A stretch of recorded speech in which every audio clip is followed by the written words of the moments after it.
Okay, sorry guys. I forgot to let you know that I was not going to be here today. I will be here it's the second half of the day, so if you do have questions you want to stop in.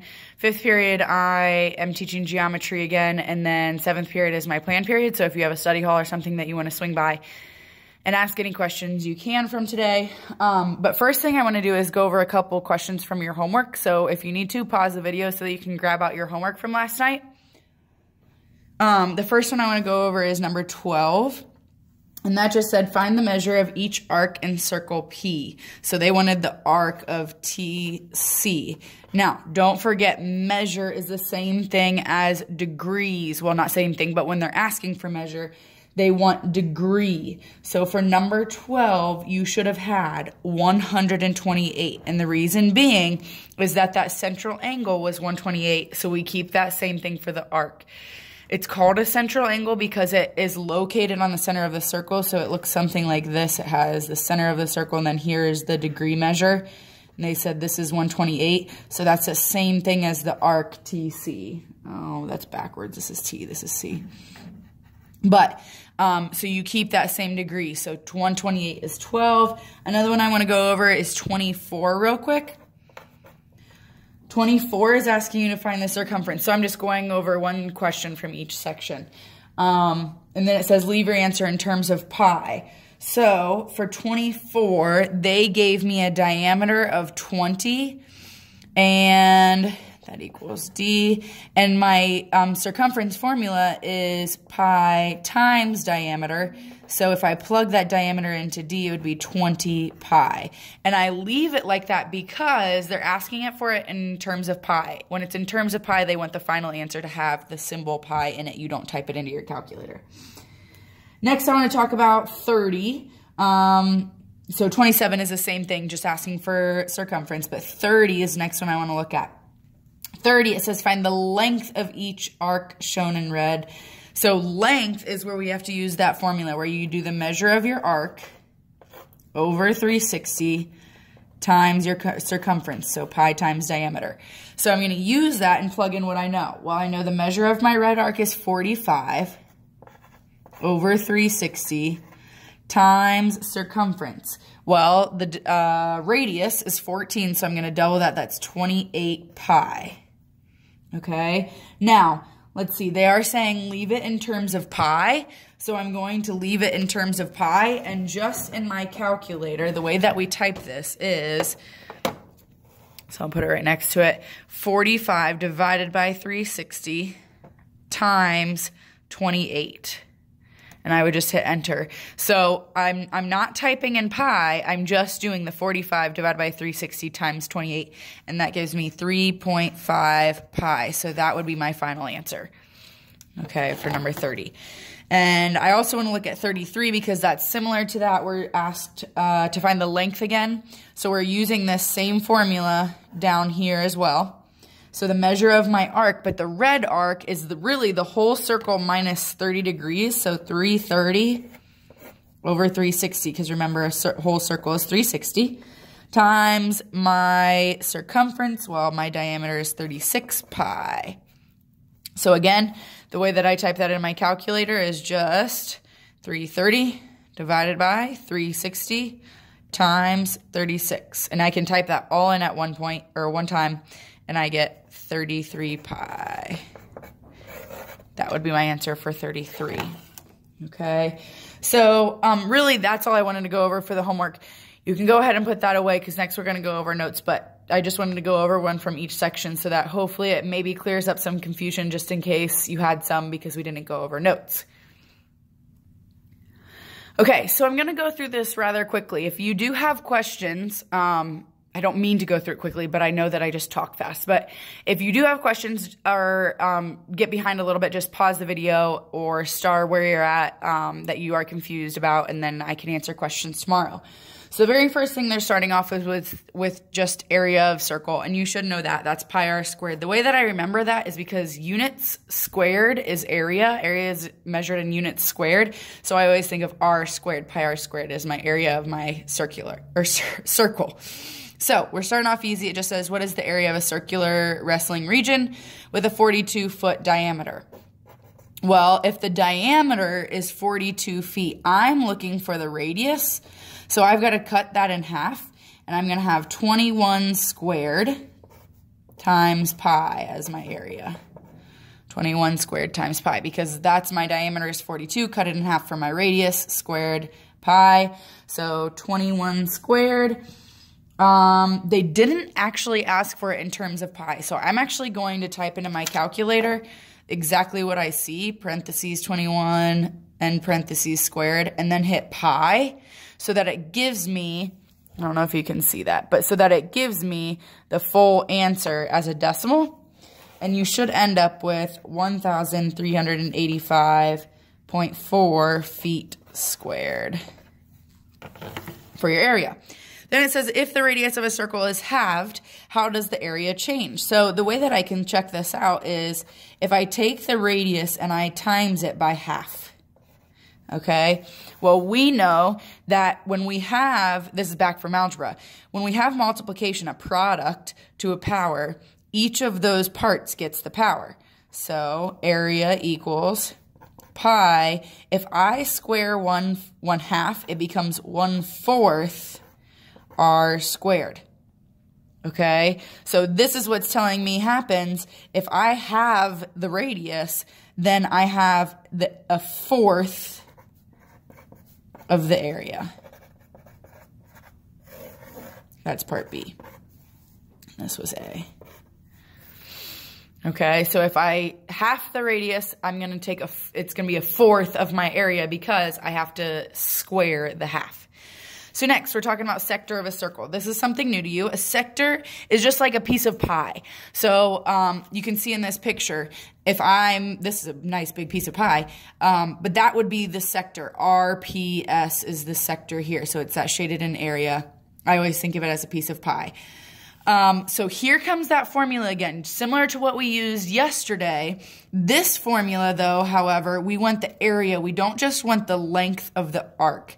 We want the area of the sector. So the area of the piece of pie. How much pie am I getting? So the way that we do that is we do the arc over 360, just like our formula from yesterday. But instead, we multiply it by area of a circle because we want the whole area of the pie, not just the crust. If we just do circumference, it'll give me the crust. So I want it to multiply it by area. So the way that I set that up, it says a circle has a radius of 4 inches. And if you want to draw this, you can. So here we go, circle. Holy cow, that sucked. What is the area of a sector bounded by a 45-degree minor arc? So if I have this, let's say this is 45 degrees. It's a minor arc because it's less than a semicircle. Leave your answer in terms of pi. So we're using this formula. The measure of my arc, well, if I look, it tells me the measure of my arc is 45 degrees. So 45 over 360 times. Then it says to multiply up here by my area. Well, if my radius is 4 inches, I'm going to change r to 4 squared pi. And since I want it in terms of pi, I'm just typing in everything except for pi. Okay, so when I type that all in, this is how I'm going to type that in. And that is 45 divided by 360. I'm just going to multiply it by times 16. I don't know I'm pretty sure you could probably do 4 squared, but I know 4 squared is 16. So I'm just going to type times 16 and see what I get. So it says 2 pi. Hopefully you're getting that. If you're not, make sure you're asking me tomorrow how to type that into your calculator. But I just did basic 45 divided by 360 times 16 because I know 4 squared is 16. So 2 pi is the area of my sector. So that's a sector. Now I'm going to combine that and stuff that we've learned in the past to be able to find the segment, the area of a segment of my circle. So all these new geometry vocabulary words. It says a part of a circle bounded by an arc and a segment joining its endpoints is a segment of a circle. So a segment of a circle is kind of just like if I drew a chord in my circle and then shaded in between that chord and the circle. Remember, a chord is just inside the circle. It touches two parts of my circle. So to find the area of a segment, this is how we go about doing that. It's a little bit tricky. We have to do quite a bit of work, actually. Sorry.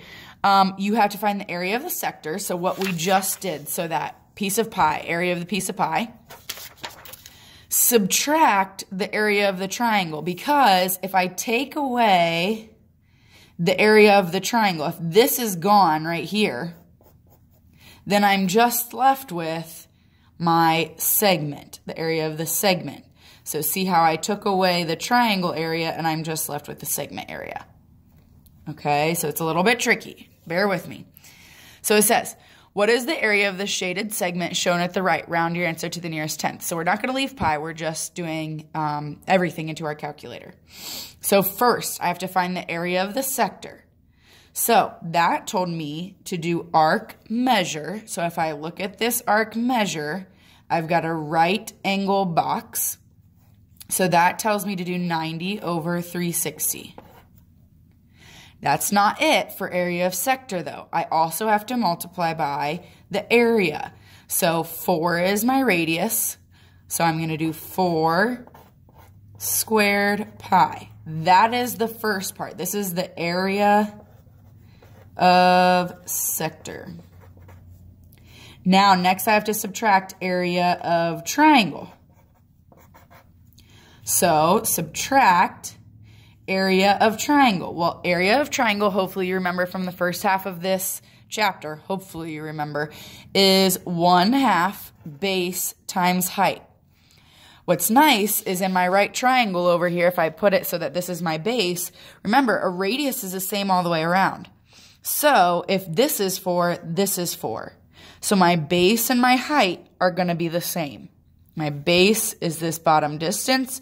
My height is the perpendicular distance to my base. So 4 and 4. So 1/2, 4 times 4.